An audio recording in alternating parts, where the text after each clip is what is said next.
Syederalun setelah banjir bandang menerjang Aceh Timur, akhirnya sembako mulai berdatangan ke Aceh Timur. Sebanyak 20 ton bantuan yang dikirimkan Kementerian Sosial atau Kemensos tiba di Pelabuhan Perikanan Nusantara atau PPNID. Bantuan itu diangkut melalui kapal perang Angkatan Laut atau TNI AL KRI 378. Kapal itu dilaporkan bersandar di perairan Aceh Timur sekitar pukul 6 waktu Indonesia bagian Barat. Bantuan tersebut nantinya akan disalurkan 245 titik pengungsian yang ada di Aceh Timur. Adapun detail bantuan yang disalurkan terdiri dari 10 ton beras kemasan 5 kg, 10 ton logistik campuran termasuk makanan siap saji, popok bayi dan kebutuhan mendesak lainnya.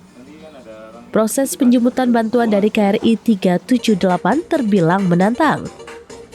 Logistik tersebut dipindahkan menggunakan 6 unit kapal gendong yang berlayar dari bibir pantai Kuala Idi menuju kapal perang menempuh jarak sekitar 3 mil laut.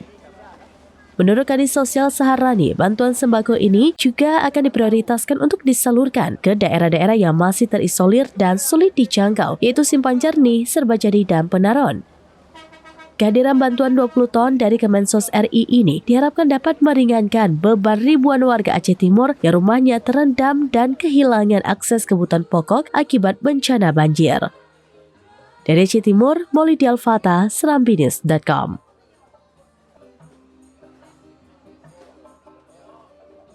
Download Tribun X sekarang, menghadirkan lokal menjadi Indonesia.